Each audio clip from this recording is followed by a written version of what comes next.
পরীক্ষা না দিয়ে পুনর্বহালের দাবিতে আজ নবান্ন অভিযানের ডাক দিয়েছেন চাকরিহারা যোগ্য শিক্ষক শিক্ষিকা অধিকার মঞ্চ।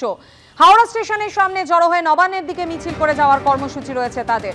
যোগ্য শিক্ষকদের সসম্মানে সপদে পুনর্বহালের দাবি চাকরিহারা শিক্ষকদের। রিভিউ থেকে যোগ্যদের চাকরি ফেরানোর ক্ষেত্রে রাজ্যের উদ্যোগের দাবি জানিয়েছেন চাকরিহারা শিক্ষক শিক্ষিকারা। যারা টাকা দিয়ে দুর্নীতি করে চাকরি পেয়েছে তাদের পাশে সরকার থাকছে, তাদের হয়ে সওয়াল করছে। আর যারা সত্যি সত্যি আমরা যোগ্য মেধার ভিত্তিতে চাকরি পেয়েছি সেই মেধাদেরকে বঞ্চিত করা হচ্ছে এবং তাদেরকে অগ্রাহ্য করা হচ্ছে। এটা সত্যি নির্লজ্জের বিষয়। এরম একটা প্রশাসনকে সত্যি ধিক্কার জানাই যে আমরা কখনো এটা চাইনি যে এরকম একজন সরকার বা এরকম একটা প্রশাসন রাজ্যে থাকুক। আপনারা তো যাচ্ছেন নবান্ন, আজকে বলছেন মুখ্যমন্ত্রী চিফ সেক্রেটারির সঙ্গে দেখা করতে চান। বিশাল পুলিশ বাহিনী মোতায়েন করা হয়েছে, জায়গায় জায়গায় 10 ফুট উচ্চতার যে সমস্ত গার্ডওয়াল সেগুলো ব্যবস্থা করা রয়েছে এবং আপনি হাওড়া স্টেশন চত্বরেও দেখতে পাচ্ছেন যে উচ্চপদস্থ আধিকারিক সহ র্যাপিড অ্যাকশন ফোর্স আপনাদেরকে রুখে দেওয়ার জন্য সব রকম ব্যবস্থা প্রশাসন করে রেখেছে। যেতে পারবেন নবান্ন? দেখুন, প্রথমত হচ্ছে আজকে তো শিক্ষক শিক্ষিকা বা শিক্ষাকর্মীদের এটা নবান্ন অভিযান নয়, তারা শান্তিপূর্ণ অভিযান করছে না।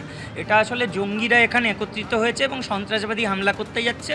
হয়তো কোনো সন্ত্রাসবাদী, আরও বড় সন্ত্রাসবাদীদের গড় কোথাও আছে নবান্ন বলে পরিচিত, সেরকমটাই মনে হচ্ছে আয়োজন দেখে।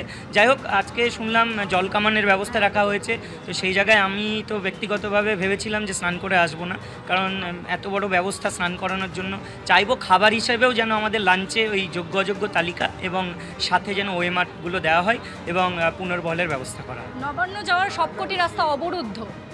দেখুন, এটা প্রশাসনের কাজ প্রশাসন করছে। আমরা আলটিমেটলি আমাদের যে দাবিগুলো নিয়ে আমরা মুখ্যমন্ত্রী ও সিএসের সঙ্গে আলোচনা করতে চাই এবং সেই দাবিগুলো পূরণ করতেই হবে যে কোনো মূল্যে। আমাদের দাবি যোগ্য অযোগ্য তালিকা সেটা প্রকাশ করতে হবে এবং সুপ্রিম কোর্টে পেশ করতে হবে, ওয়েবসাইটেও দিতে হবে।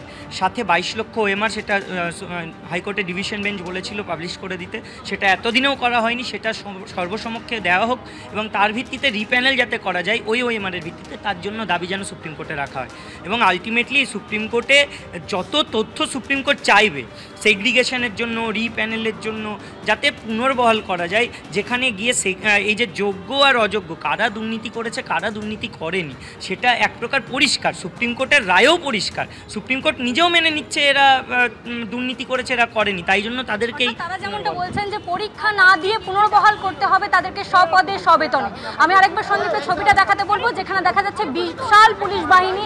হাওড়া স্টেশন চত্বরে দেখা যাচ্ছে র্যাপিড অ্যাকশন ফোর্স থেকে শুরু করে পুলিশ বাহিনী। একদমই ঐশী, তুমি আমাদের এই ছবি দেখাতে থাকো। এর মূলত একটাই দাবি, 22 লক্ষ ওএমআর প্রকাশ, তার ভিত্তিতে যোগ্য অযোগ্যের তালিকা নিয়ে, অর্থাৎ যোগ্যদের তালিকা নিয়ে রাজ্যের মাননীয় মুখ্যমন্ত্রীর সাথে সেই দাবির ভিত্তিতে সাক্ষাৎ আলোচনা এবং এই যোগ্য তালিকা নিয়ে সুপ্রিম কোর্টে কিভাবে যোগ্যদের চাকরি বাঁচানো যায়, সকল যোগ্যদের, এটা নিয়েই কথা হবে। সেই দাবিতে আমরা আজকে বলেছি আমরা যাব নবান্নের 14 তলার দুর্নীতির দম্ভ ভাঙার জন্য। আমরা তো প্রকৃত লড়াই লড়ছি। প্রথম দিন থেকে সরকার, পুলিশ মন্ত্রীর নাম কি মমতা ব্যানার্জি, তিনি রুখে দেওয়ার চেষ্টা করছে, পারবেন না। আমরা আগেও বলেছি উঠতে যাব। আজকে দেখবেন আমাদের যদি সেই কোনো ব্রহ্মশক্তি থাকে, আমরা যদি সেই চ্যালেঞ্জ গ্রহণ করি, আমরা যাব। মাননীয় মুখ্যমন্ত্রী, পুলিশ মন্ত্রী, আপনার এইসব চ্যালেঞ্জ গ্রহণ করার প্রয়োজন নেই। আপনি আমাদের সাথে হাওড়া ময়দান যাবার আগেই আমাদের সাথে আলোচনায় বসুন, নইলে বাংলার যোগ্য শিক্ষকরা, শিক্ষাকর্মীরা কি করতে পারে সেই ভয়ঙ্কর পরিস্থিতির জন্য আপনি তৈরি থাকুন। আর কোনো ক্যাজুয়ালিটি হলে, কোনো অকৃতিকর পরিস্থিতি হলে, আবার 21শে জুলাইয়ের সভামঞ্চে যদি আপনি কিছু খোঁজেন, তার জন্য একমাত্র দায়ী থাকবে রাজ্যের মাননীয় মুখ্যমন্ত্রী শ্রীমতী মমতা বন্দ্যোপাধ্যায়, চাকরিচোর মুখ্যমন্ত্রী